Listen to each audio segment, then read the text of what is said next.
global citizen, that everyone across all these different cultures and you know, cultural norms and social norms, pulling them all together into online communities. Zach? I believe that, no, it's not too difficult, because we all, not necessarily because of our culture, have the same behaviours and the same norms, but we are all humans, we have those rights. And I think that by sticking up for each other, even if we don't know that person. I mean, before this week, I didn't know some of the people on this panel, but yet because we have this common interest, because we have this interest to stick together, create a better internet, as people are calling it, it is possible to work together to create that digital citizenship worldwide.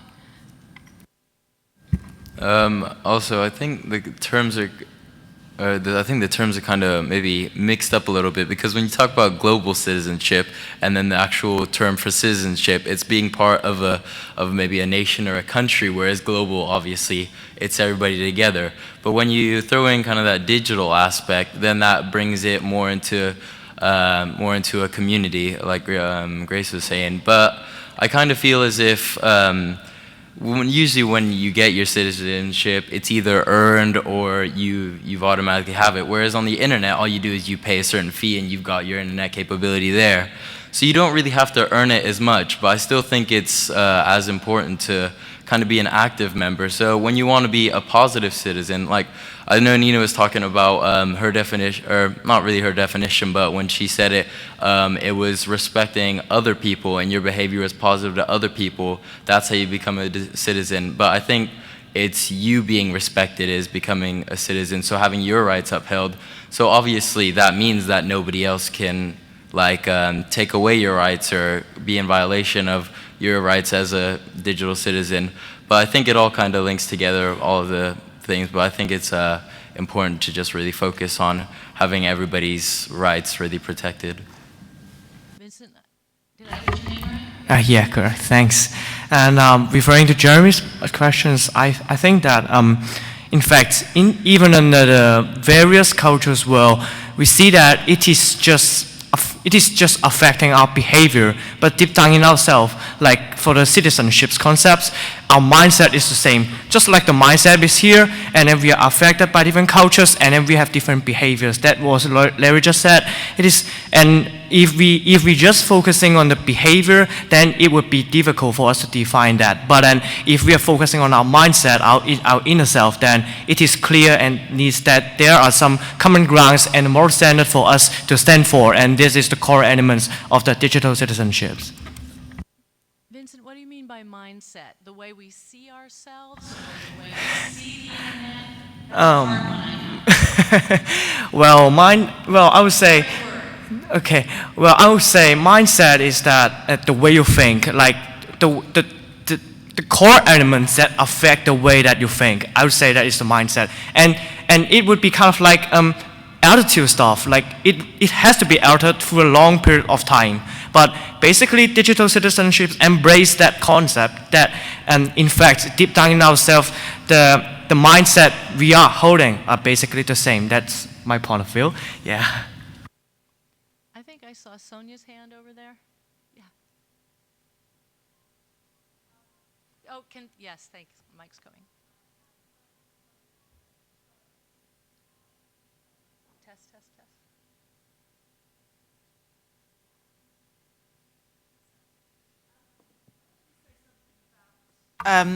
Where we are citizens, because if we think offline, we act differently as citizens. Our behaviour is different when we are informally in certain kind of familiar settings. We behave differently when we put on our suits and we go to formal occasions like this. We're very cautious when we go to another country because we don't quite know what the rules are going to be, so we give ourselves time to kind of work it out. And sometimes we go to get parties and we get drunk and we say outrageous things. So if I just take those kind of different settings, and there are many settings, on the internet I think we are still struggling because we don't know which setting we're in, and different people are reading the spaces that we're in according to different kinds of conventions, and there isn't a way to work out, am I somewhere formal, am I somewhere informal, is it okay to be drunk and rude here, is that funny or is that offensive? So I just think we need to think about citizens within the spaces that make those rules, and of course humanity has made those rules over time, but at any particular point those rules are set by Facebook or your school intranet or a government consultation forum, and they're very different kinds of spaces, and citizens only really understand how to behave when they are kind of engaged with those who are setting and managing those spaces. And so I would like the ways in which the spaces are themselves managed to be part of the conversation about what is expected of digital citizens. So it's contextual, you're saying? Yeah. It depends a lot on the space you're in, and Zach kind of alluded to that, I remember, because you were talking about communities. When you think of digital citizenship, maybe you're thinking more in terms of not geographical communities, but vertical interest digital communities. And I think that was a very apt point. And Sonia's reminding me of something that one of her colleagues, Dana Boyd, said long ago. She described the collapsed publics of the digital environment, and how she gave the example of an African-American activist, Stokely Carmichael, in the civil rights movement, and when he used to do his public speaking in the South in black churches, he had a very specific audience, and then he went national, he exploded, right? And all of a sudden, he was talking to everybody, and he had to decide whether he needed to speak differently in the American South. It was a very hard thing, and in a way that's what we have to do now, is decide who we're speaking to. We have these invisible audiences. We have these invisible people we're interacting with, not just audiences. And that presents a challenge to us in how we interact with people. I'd love to see if you have comments on that in those sort of collapsed walls of the internet. Janice, you had something. Yes, I'm just curious, first of all, we're digital citizens in a digital world, but I've noticed that many of us have a computer open in front of us and our mobile in our pocket. At what moment do we switch from being a digital citizen to a citizen? Because for me, the way I watch young people, the two emerge. They may well be sitting next to somebody, but texting this same person at the same time. And also, if we can talk about digital citizens, what do I talk about when I go out in the street without my mobile or my computer? Am I a street citizen? Am I another sort of citizen? It just seems to me, and this is why I suggested dropping the digital, we are who we are, we act who we are, and yes, we need to know the different contexts, but citizenship is a very deep concept when I'm giving, I'm bringing, I'm shaping the world, and therefore this is my reason for suggesting, just like digital literacy, what is digital literacy? Does it mean I'm illiterate when I'm off the computer, but I'm literate when I'm on? And therefore, I'm wondering why, because also literacy simply means using the tools of my generation, of my world, making myself understood, being able to participate, and being able to read other people and messages coming through other environments. So this is why I do insist.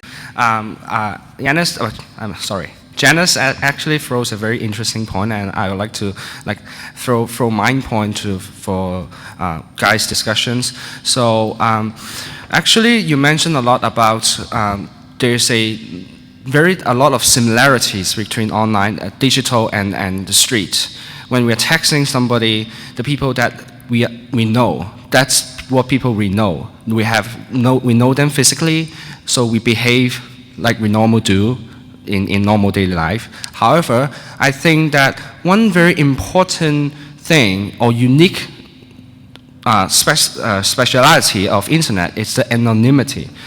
Just like going back why I like blogging is that I can share, I can have the freedom to speak whatever I want on a certain topic, that I can find maybe people that have common thoughts with me and develop a community. This is my right.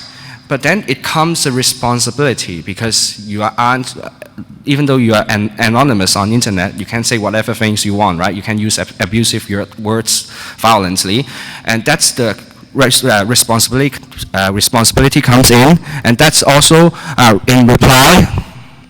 I think, is the mic working?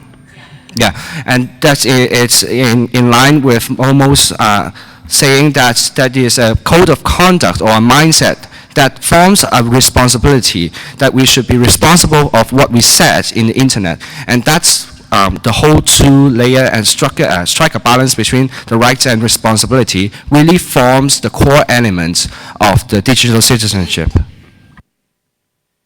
Do we, okay, wait, we do have a remote question.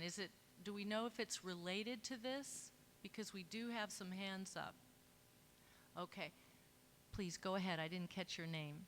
We have two people next to each other, so I don't know who raised their hand first. Hi, I'm Venetia. I'm also from Australia, and yes, it is a long way away. I wanted to, so I've just been listening to the conversation, and we've talked a lot about what is citizenship in a global context. I wonder if the term digital that we're sticking in front of a lot of existing terms is just an evolutionary step that we're moving through. So one definition of technology that's often referred to is the fact that technology is something that is created within your lifetime. So I don't look at my washing machine and go, what amazing technology that is. The children who are being born today are not going to look at their smartphone and go, ooh, what an amazing piece of technology. It's not technology to them. It is just something that exists within their world. So I guess it's just a question. We talk about digital citizenship, we talk about digital literacy, we stick the term digital in front of everything. Is this just to help us transition into a world that exists today that we're grappling with and learning about? Because as has been said a number of times today, offline, online are truly merged environments, and in another couple of years' time, I expect that we'll no longer be speaking about these terms at all anymore. And I'm curious to know what the room thinks about that concept. Before we answer that one, and that's an excellent question. I've been waiting for quite a while. Please go ahead. Thank you very much. Lilia Green, also from Australia. We're overrun with Australians. I know. And we were just hiding. I'd like to say, look at the difference in when we treat someone as a citizen compared to when we treat them as a consumer. So we accept that citizens have rights. They have rights to an education. They have rights to live with their family. They have rights not to be hurt. They have rights to say the things that they want to say and to have their opinions considered. If you're a consumer, you are only allowed rights if you can afford the goods, you know. You'll be marketed to, you'll be pre-approved as a potential person. You have to be able to sign your own contracts. A consumer is given limited rights according to their material wealth, but a citizen has rights because they are a human being. And so I think I go back to the young person who said, we all have the same rights because we're all human, and we're all human online. And we should be working out what those minimum rights are, like a right to education, a right to safety, a right to be heard. Well, why don't we go to the remote participants? Yes, Rutanel is asking, isn't citizenship and normal behavior and politeness very specific cultural context? How can we respect across online without cultural imperialism? How can we respect across online? Yes. Yeah. Well, somebody said something about how we're all human beings. So I think there is a cultural context, but then there's also a commonality.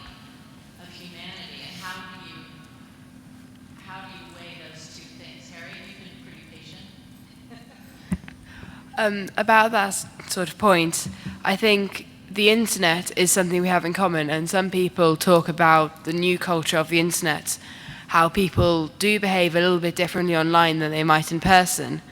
So it's kind of, well, culture doesn't just appear like that. The entire culture of nations and areas, it didn't just appear, it builds up. It builds up through the history, it builds up through the experiences, it builds up through the people. And the internet is still a relatively new thing, so we can't expect it to be a complete, central, unified, it can't be unified yet, because it hasn't had that background.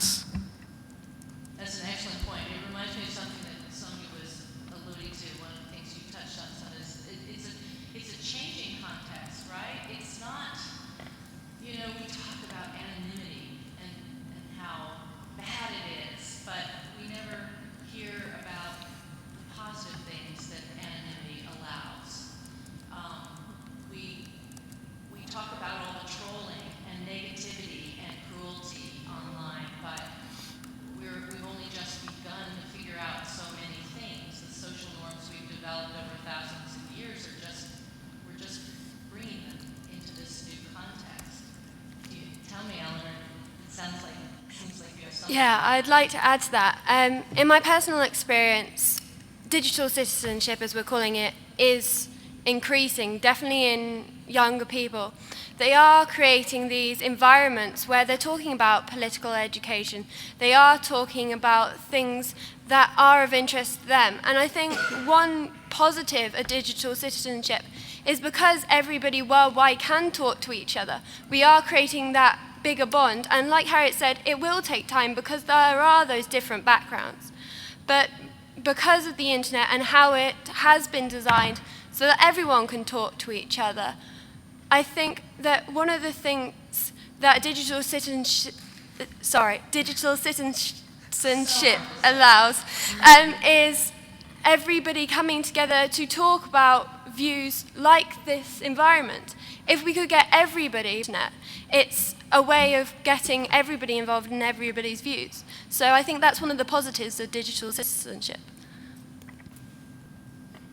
Please go ahead, Mandy. Did you come to a mic, or can you get a mic too? And then somebody else in the back has a mic already. I just would like to expand on what you've said, because I think that's an excellent point, and how digital citizenship could be used for peace building, and it has largely been used in many countries.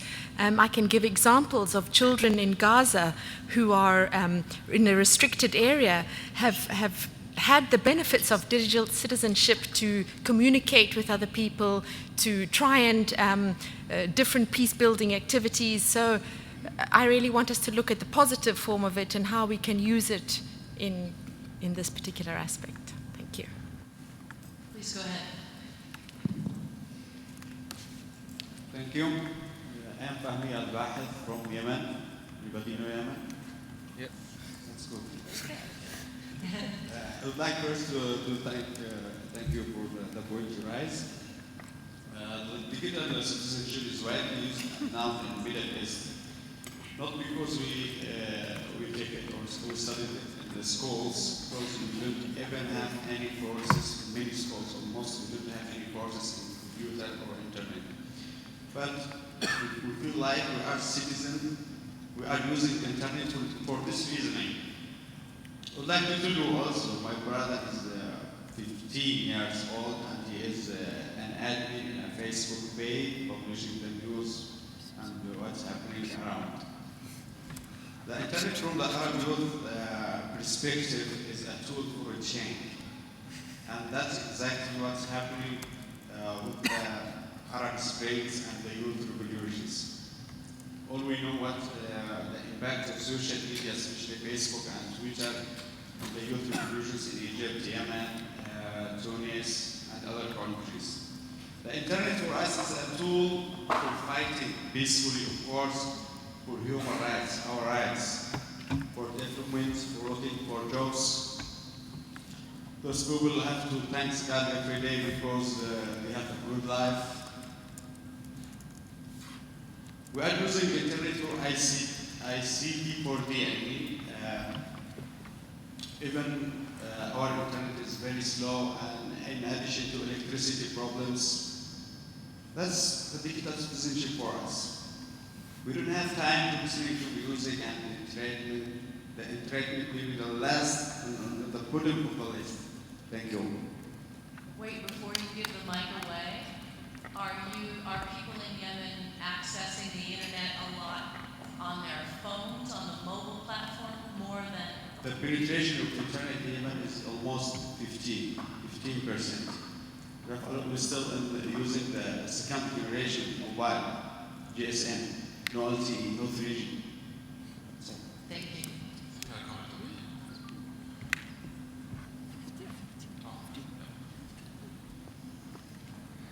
Thank you. I am Manavi, Executive Director of the Open Institute from Cambodia. I am not young as you know, but in my organization we have a program which promotes youth participation in democracy, in which we promote young people to use social media, Twitter, Facebook, love to talk about everything, about election, about good governance, about politics, which is a very sensitive issues. So digital citizens is for your question. For example, how does it translate in different countries and culture? This is a quite very realistic question because it depends on each country that how your human rights is respected and how you exercise your right. So, for example, in Cambodia, when young people, they share something or they talk about politics, then they before, 2 years before, then the young people very hesitate to talk about politics because they think that they talk about political party in which they are not allowed to express themselves that which political party they prefer to, or they will vote for something like this, or they are not allowed to write something as seen as against the government. This is the very difficulty of the right of expression, the right of information, and the right of sharing of young people.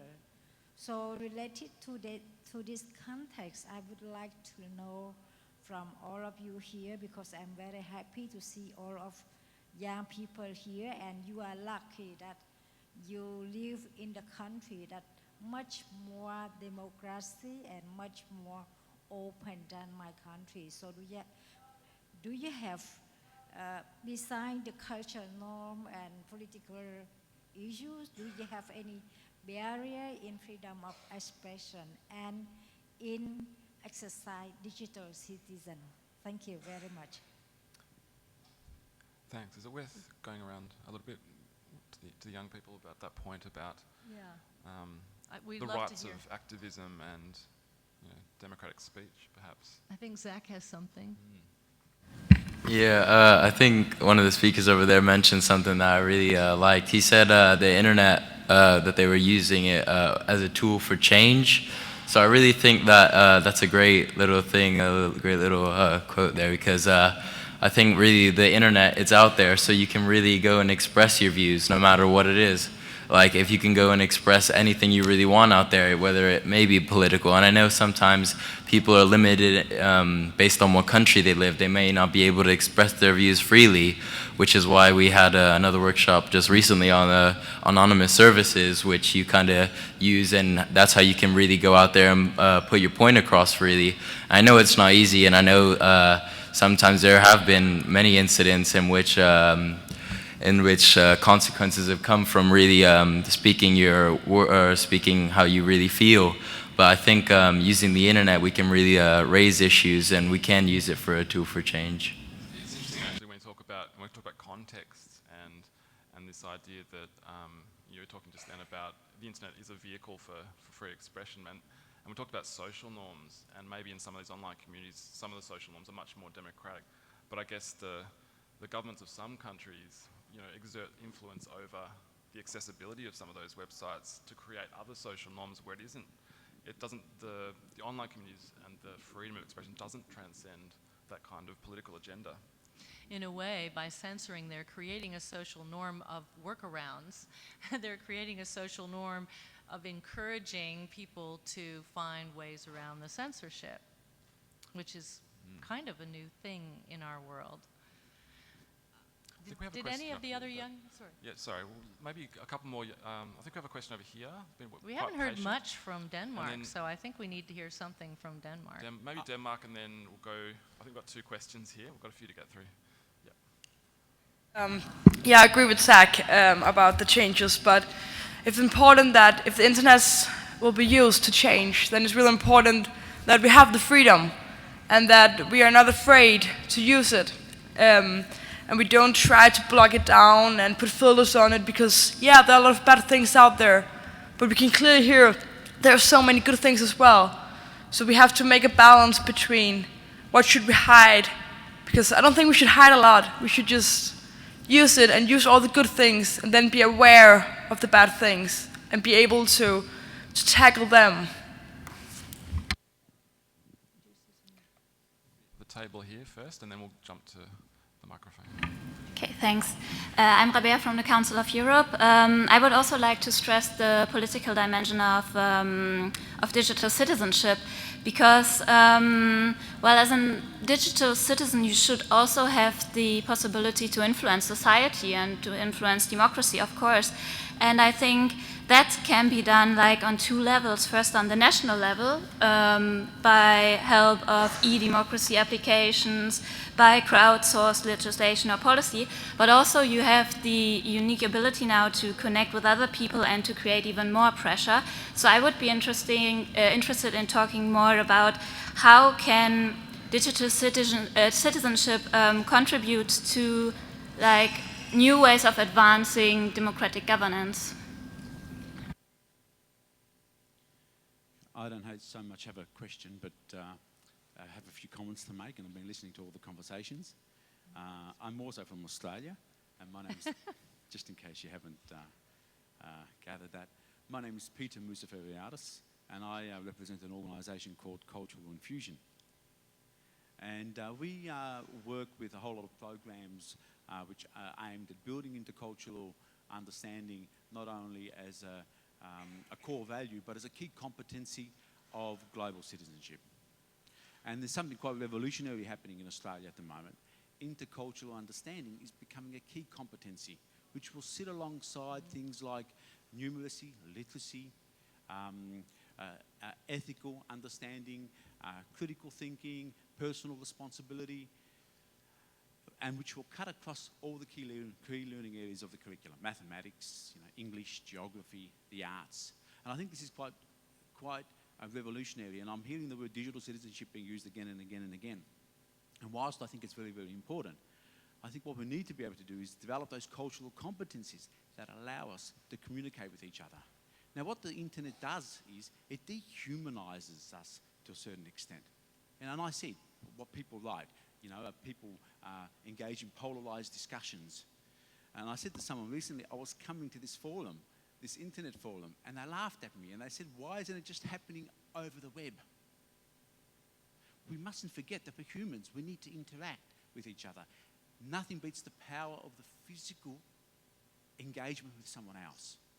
And psychologists will tell you this. You remember 10% of what you hear, 10% of what you see, but 90% of what you see, hear, and do.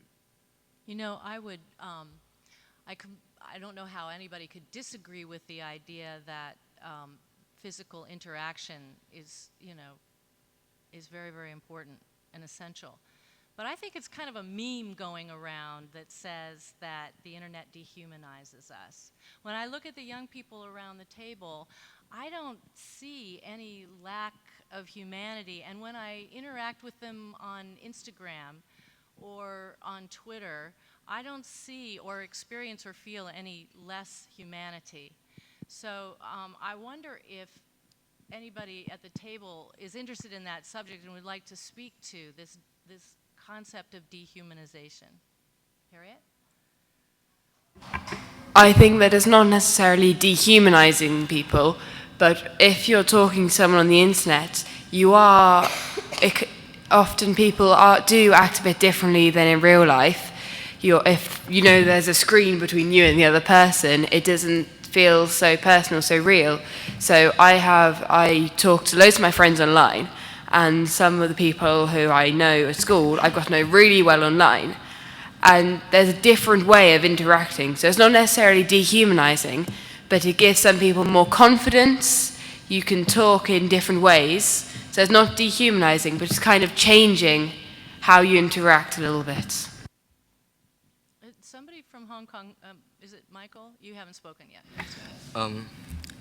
Something happening in Hong Kong. Michael, closer to the mic, please. Okay. What I observed is the dehumanizing is happening, and it's dividing to like different sections. The internet is fragmented, and some people in like certain forum has dominated power, and they have dominant voice, and the other perspective is not surviving in that forum, and people see those commentators as a kind of concept, like communities, and it's not something like they are human being and like they have diversity, and that is the problem happening. So they're choosing to kind of dehumanize the annoying moderator, right? Yes. Or the person who's abusing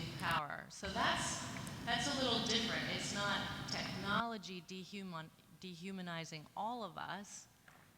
It's kind of a way of asserting power over somebody, maybe. It's a little bit different. That's a really excellent point. Somebody different? Maybe in the middle here. Go ahead. Yeah. Thank you. I'll just add on to Michael's point. I think it's more that we should appreciate what internet has given us. Like, if it is dehumanizing us, why are we having so much NGOs doing charity campaigns via online, via Facebook, via social media? And let's make a tricky example, the ALS Ice Bucket Challenge. I don't know. Like, at least let us know more about the disease. Let us know more about raise the awareness. And that's what we can do without internet. So actually, if you think of it that way, so the internet becomes a perspective, the way you're looking at it, how you use it, make it whether it humanize you or dehumanize you. So I think that it's more like a tool or a platform, so that the way we use it defines us, defines humanity. Thank you. Yeah, that's a good point. I think I always think about an analogy, offline, online, in terms of architecture. And there's public spaces offline, whether it's a football stadium or a gathering place, a town hall or a cinema. They have different dynamics, and because of the architecture and what the expectations are, it's very similar on online platforms. You're right. So sometimes it gives rise to opportunities for meaningful interactions, and sometimes it does dehumanize potentially, depending on the limitations of that architecture or the design of that architecture. And maybe some of it's to do with, I think Anne and I talked about the internet it's still going through, all the online communities are still going through a bit of a storming phase. They're still sorting things out, developing complexity to enable more diverse and nuanced human interactions. So, do we have another one over here? Yep. Please go ahead. My name is Mustafa from India. Digital citizenship in India, I would like to show a photograph over there, a video, image. Probably not clear. The sadhus, they call it, very street level religious people, very street level, they're very poor. They are doing horoscope, they're sitting with the people and teaching the religious stuff, as well as the horoscope, they're looking the hand and telling your future destiny. They're all happening on a computer there. Couple of years back, we done a small program for Kerala government, empowering grassroots empowerment using technology. So it was a very passionate project. We told them currently the fisherman is not able to sell their fish at a, in a good price because a middleman comes and grab everything in a very cheap price. So we said the Fisherman Cooperative Society can have a web portal, put a camera there, and anywhere in the world people can, buy the fish. They can auction the fish. Sitting in New York, you can auction the fish who caught in India somewhere in the street. So that's kind of digital citizenship we are looking for from a developing economic perspective. Thank you very much. Go ahead, Vincent.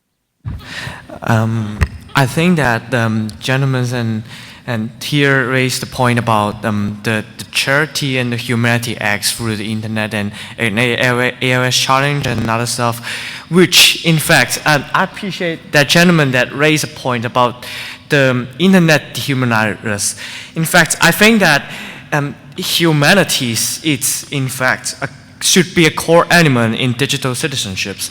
It's because the criticize people criticize about like internet dehumanizer as is because mainly because they think that it makes us get lacking of the free will and that lacking of the will of doing what we want to do. But then it's not true because after all we do have a choice. Like Michael said, it is we choose to be like get yourself isolated or you get yourself to be involved in the society. So in fact, internet is just providing an alternative way and also an efficient way for us to do so. That's why I appreciate the gentleman bring the point of humanity, and I think it should be included in digital citizenship. Yes, I just want to go back quick to the freedom thing. I have a quick question to all of you in here, and I want to know, and I want you to be really honest, how many people in here uses filters for their children? How many people with children use filters? Yeah. For their own children? Yeah. If they have. Anybody? 2? Why? Just yes. Did you want to say anything about that, Silka? Okay. Please go ahead, Olivia. I thought there were many more, and I think that if we go into another forum, there will be a lot more raised hands because, yeah, I think it's a shame, but many people put up filters for the children because they think it's the best way to protect them. But in my opinion, it's only taking away their freedom and taking away a lot of opportunities to change something. Zach?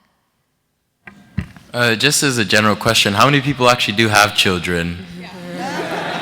Good question. Okay, so that does clarify a bit more on that. But also thinking about like dehumanizing things, for me to really put it in context, I'm thinking, what is humanizing, first of all? So how do you really base humanizing? Is it based on like physical interaction or just interaction between humans?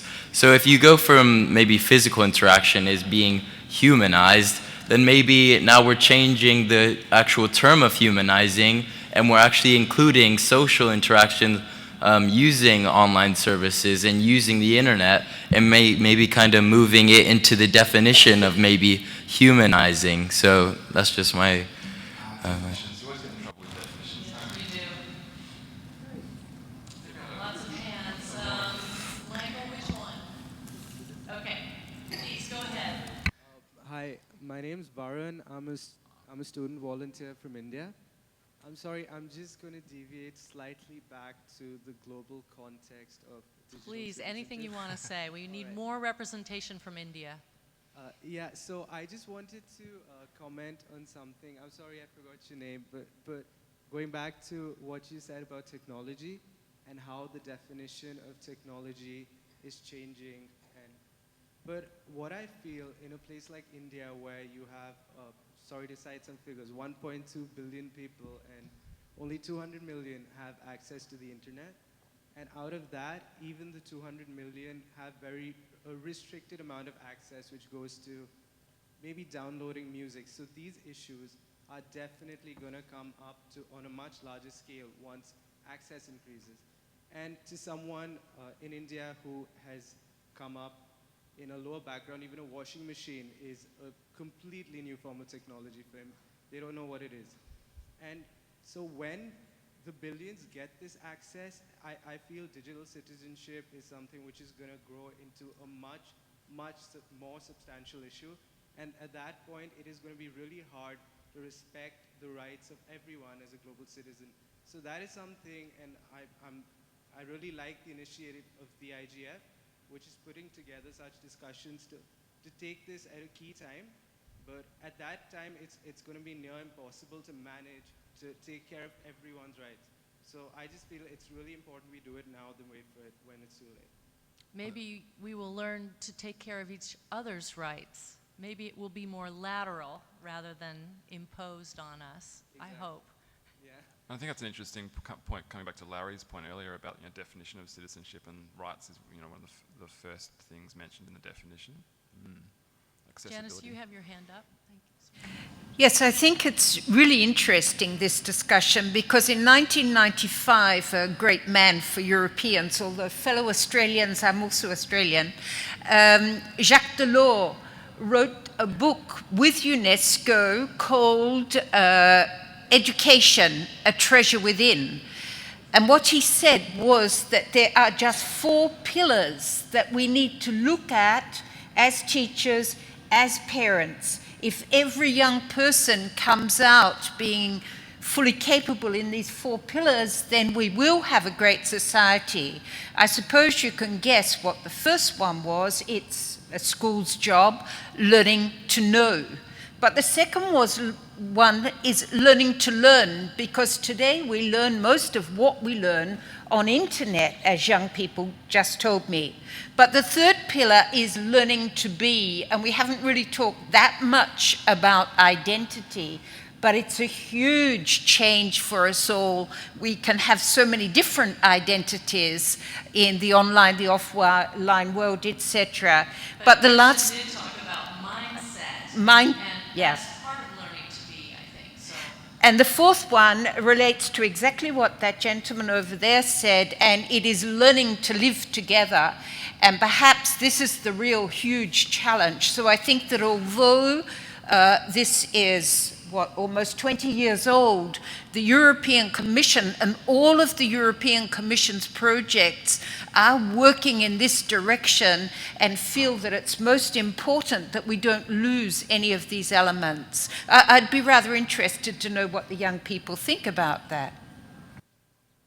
Go ahead, please. Yeah, back to the dehumanizing argument. I would like to read a quote from Professor Simon Pepper from MIT that says, "There is a huge difference between what technology can do and what human beings choose to do with technology." So once again, we're back to human behavior and learning to be. In my opinion, it's not about technology, it's about human behavior. Yeah. There have been many people touching on that part of humanity is individuality and free will and choice. I've heard a lot of the young people touch on that. Oh my gosh. I think there's a young person in red over there, maybe? Thank you. My name is Dita from Indonesia. So I have a question for all the young people who are in this room. A lot of time when adults talk about what's good for young people or for children, or talk about your rights, we don't include you. And then, so my question is about censorship, which in a lot of cases, censorship or internet blocking is always made in the reason, with the reason of protecting young children or protecting children or young people. Like for example, in my country. What's your country? Indonesia. Indonesia. So the government does a lot of internet blocking, website blockings, and mostly on pornography because it's to protect young people. But because without a clear procedures and process, there's a lot of other sites get blocked just because it has the keyword of sex, porn, or rape. There's this one very good website that has information about violence against women gets blocked, where the information is very important for young people, for girls and also for boys. So this is my question for all the young people here. What is your opinion about that? That all of these censorships and all of these internet blockings are made in your name. Thank you. Eleanor? So to answer that, personally from my experience, I believe that censorship for young people isn't a good option because of human curiosity. Children will get around those filters, they find ways, they learn how to hack, and they do find ways to get around those filters. And I don't believe that censorship is a good way, because like you were saying, sites and filters do block things with words like sex or pornography. And sometimes those sites aren't about abuse. They are about teaching children maybe about sex education, or they're about how to avoid child pornography. And I think, filters aren't a good way forward for young people. Maybe for younger people, as Nina was saying earlier, filters could be good, but for our sort of age, 12 to 18, we need to be educated more about what is online. We need to be educated what is maybe not appropriate for us, rather than just blocking it, because that way we won't learn. And when we become adults and those filters go away, we don't know what's right and wrong. So I hope that answers your question.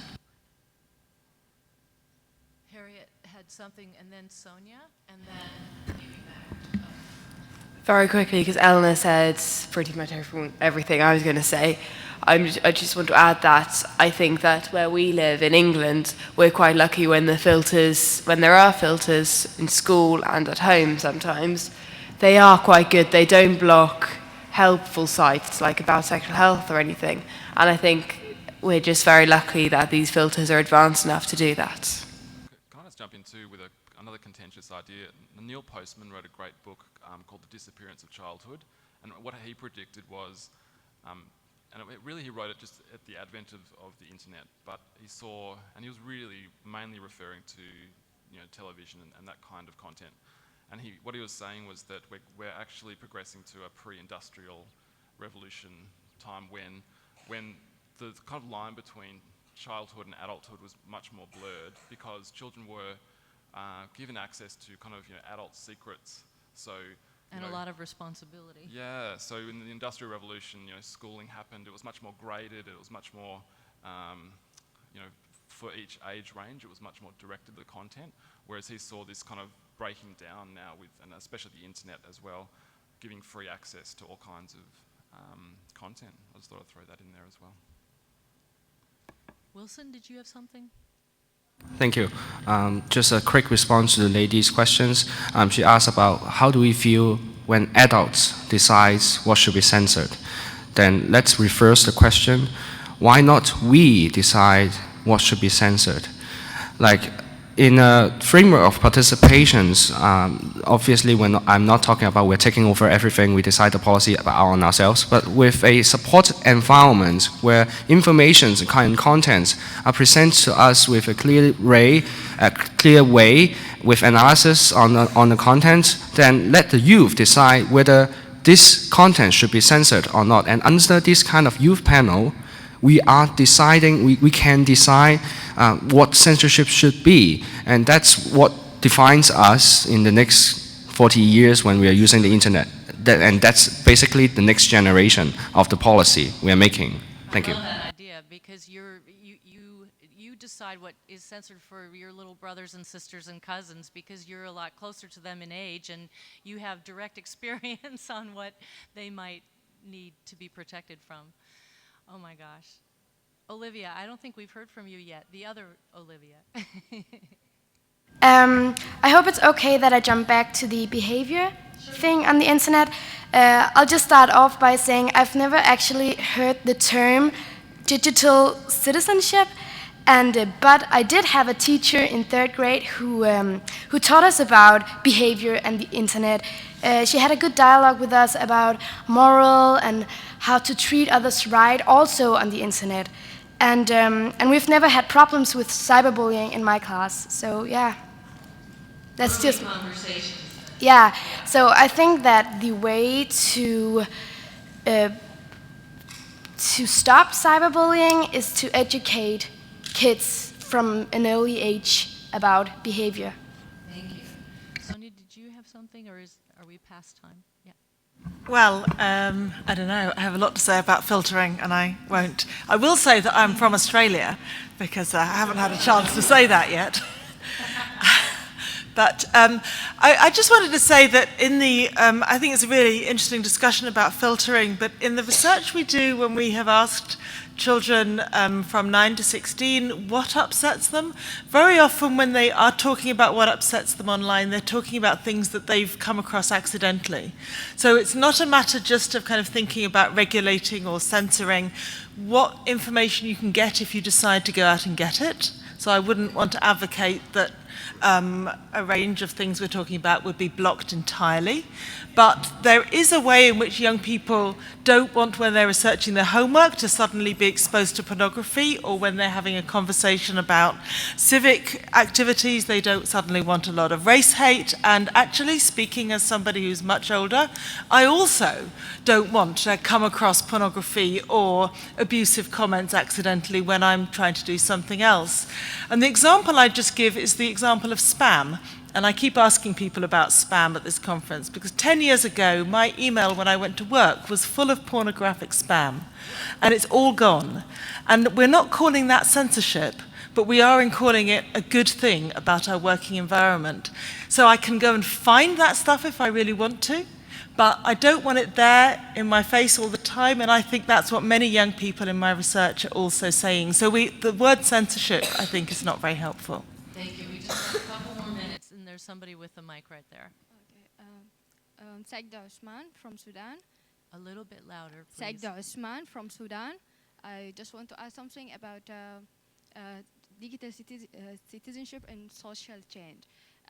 We know we all agreed upon that digital citizen should have rights such as freedom of expression, the right to be safe, and we know that lately social media are used in organizing protests.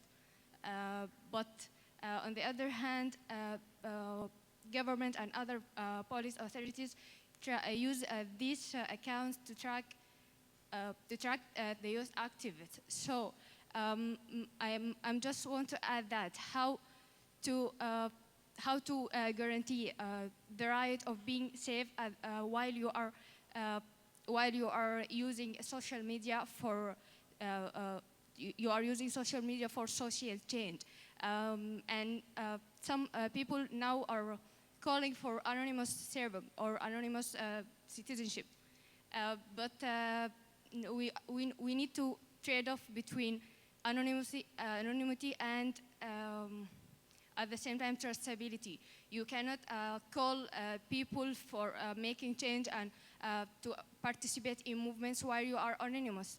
And at the same time, you need to make sure that you are safe from government and from arresting. Thank you. Olivia? I just have a comment. We talked about the filters before and who had to decide. We both heard that the adults and then the youth. But why don't we decide it together?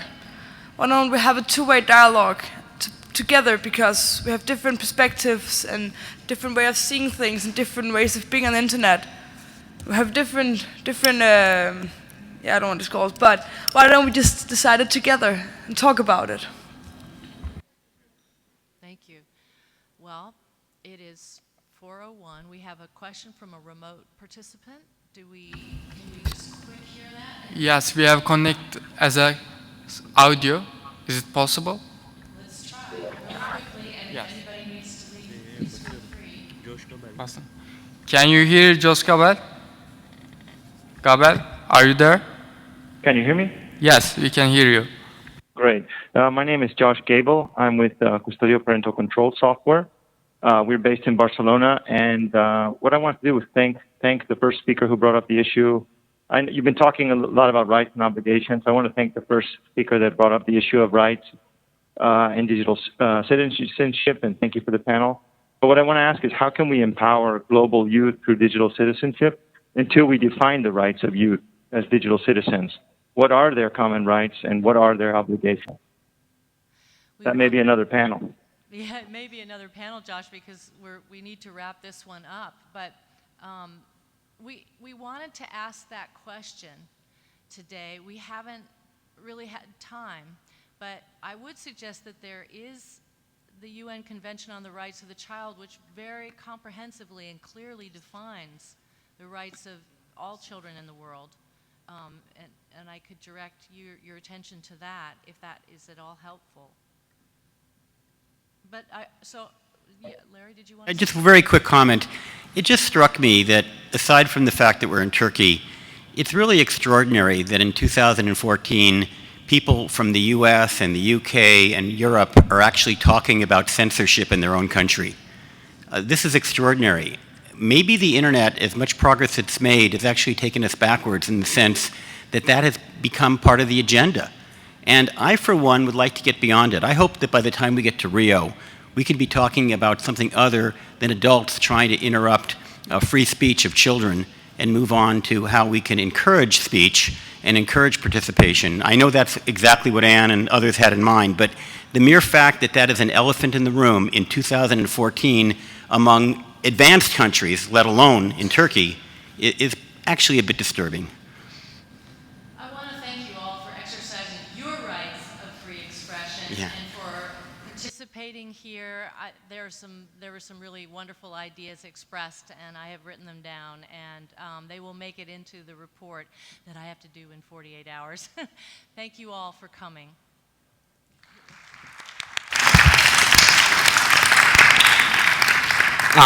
Just thank you, Chair, for giving me this ground. At next door at 4:30, there's going to be another big workshop 173, Youth Participation in Internet Governance. I would just like to make a shout out to advertising here, a bit of commercial time that you guys could take a rest and go to the next room. Continue the conversation, right? Yes. Thank you.